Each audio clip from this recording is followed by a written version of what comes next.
Nama pemuda itu Raka. Sejak kecil, ia bercita-cita menjadi polisi.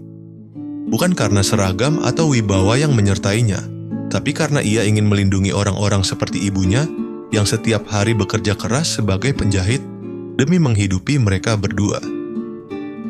Ayah Raka meninggal dunia saat ia baru berumur 5 tahun, tertembak peluru nyasar saat terjadi baku tembak antara polisi dan perampok di sebuah bank. Sejak saat itu, Raka menaruh kekaguman sekaligus tekad. Suatu hari nanti, ia akan jadi polisi, agar tak ada lagi anak kecil yang harus kehilangan ayah karena kejahatan. Setiap pagi, Raka akan bangun lebih awal, lari mengelilingi kampung, dan latihan fisik dengan tekun. Ia menolak ajakan nongkrong teman-temannya demi menjaga tubuh tetap prima. Ia juga sering ikut bela diri di dojo kecil yang diasuh mantan tentara di dekat pasar. Malam harinya, ia mengisi waktu dengan membaca buku-buku psikologi, hukum, dan taktik dasar kepolisian yang ia pinjam dari perpustakaan kota. Ia yakin suatu hari nanti ia akan memakai seragam kebanggaannya. Namun takdir berkata lain. Ujian masuk akademi polisi yang telah ia persiapkan selama bertahun-tahun berakhir dengan kegagalan. Fisiknya lolos, tes akademik pun ia lalui. Tapi ia terganjal di tahap psikotes. Anda terlalu emosional dan tidak stabil secara psikologis untuk menjadi polisi. Begitu kata pengumuman yang ia terima. Dunia seakan runtuh. Raka tak keluar rumah selama 3 hari. Ia hanya berbaring, menatap langit-langit kamarnya yang bocor. Impian yang ia genggam erat selama ini, kini retak tak bersisa. Ia bahkan membuang semua buku dan catatan belajarnya ke tempat sampah, merasa semuanya sia-sia. Ibu Raka tak banyak bicara. Ia hanya duduk di tepi ranjang, mengelus rambut anaknya. "Nak, mungkin Tuhan punya rencana lain, yang penting kamu jangan berhenti jadi orang baik." Kalimat itu tak serta-merta menyembuhkan luka, tapi cukup membuat Raka bangkit perlahan. Ia mulai bekerja serabutan, kadang jadi kuli angkut di pasar, kadang jadi tukang parkir di sebuah pusat perbelanjaan. Pendapatan tak seberapa, tapi cukup untuk beli beras dan obat ibunya yang mulai sering sakit-sakitan. Di sela-sela kerja kerasnya, ia tetap berlatih bela diri dan membaca buku tentang keamanan dan taktik penyelamatan. Bukan karena masih ingin jadi polisi, tapi karena itu sudah jadi bagian dari dirinya. Ia tak bisa melepaskan naluri untuk memperhatikan keadaan sekeliling, mencatat hal-hal kecil yang mencurigakan, dan menjaga diri tetap waspada. Suatu hari, saat Raka sedang menjaga parkiran di sebuah pusat perbelanjaan besar di pusat kota, ia melihat sesuatu yang aneh. Seorang pria berbadan tegap dengan ransel besar tampak gugup, bolak-balik tanpa tujuan. Wajahnya tertutup masker hitam, dan matanya terus menyapu ruangan dengan gelisah. Raka yang terbiasa mengamati, mulai merasa ada yang tidak beres. Ancaman yang mengintai pria itu masuk ke dalam gedung. Raka mengikuti dari jauh, menyamar sebagai pengunjung. Ia tak punya kewenangan apapun, hanya firasat dan nalurinya yang bicara. Di toilet pria, ia melihat pria tersebut membuka ranselnya. Di dalamnya ada kabel, timer, dan sesuatu yang terlihat seperti bom. Jantung Raka berdetak tak karuan. Ia mundur pelan, langsung menghubungi keamanan gedung, tapi tak satu pun dari mereka yang percaya. "Kamu cuma tukang parkir, jangan sok jadi pahlawan," kata salah satu satpam sambil tertawa kecil. Mereka menganggap Raka hanya mencari sensasi.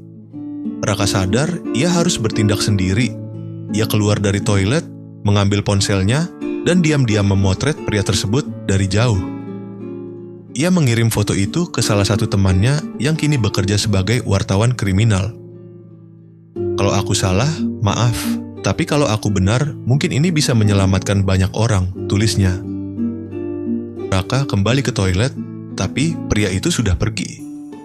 Ia menebak pria itu menuju area food court, tempat pengunjung paling ramai.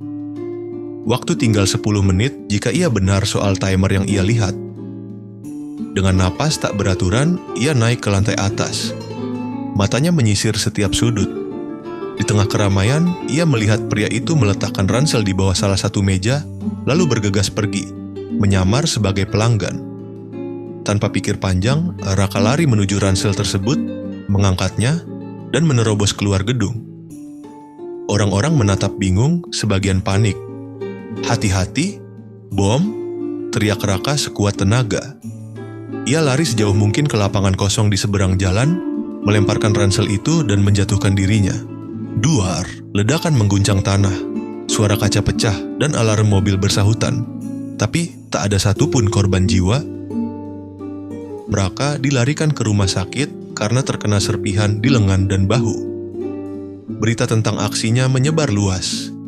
Media menyebutnya pahlawan tak berseragam. Polisi akhirnya menangkap pria yang membawa bom, seorang teroris yang sudah lama diburu, yang masuk ke kota dengan identitas palsu. Kapolres datang langsung menjenguk Raka. "Kamu gagal jadi polisi, tapi kamu sudah melakukan hal yang bahkan polisi pun belum tentu bisa lakukan." Beberapa bulan kemudian, setelah pemulihan, Raka menerima undangan resmi dari pihak kepolisian. Atas rekomendasi khusus dan pengawasan psikologis lanjutan, Raka diterima menjadi anggota Satuan Khusus Anti Teror. Ia menjalani pelatihan intensif selama 6 bulan di pusat pelatihan elit dan menjadi salah satu yang terbaik di angkatannya. Ia tak pernah menyangka kegagalannya menjadi jalan menuju takdir yang lebih besar. Ia tak memakai seragam saat menyelamatkan ratusan nyawa hari itu. Tapi justru disitulah ia benar-benar menjadi pelindung masyarakat.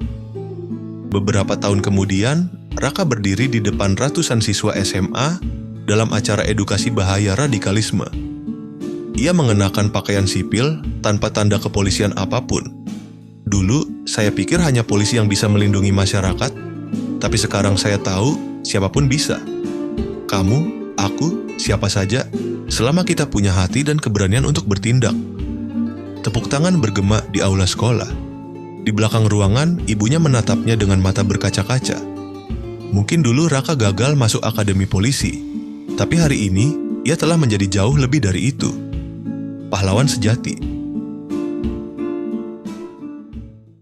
Terima kasih sudah mendengarkan kisah ini sampai akhir. Semoga kisah ini bisa memberikan inspirasi dan hikmah untuk kita semua. Jangan lupa, tebarlah kebaikan setiap hari. Karena sekecil apapun kebaikan yang kita lakukan hari ini, pasti ada artinya untuk orang lain. Sampai jumpa di kisah selanjutnya. Wassalamualaikum warahmatullahi wabarakatuh.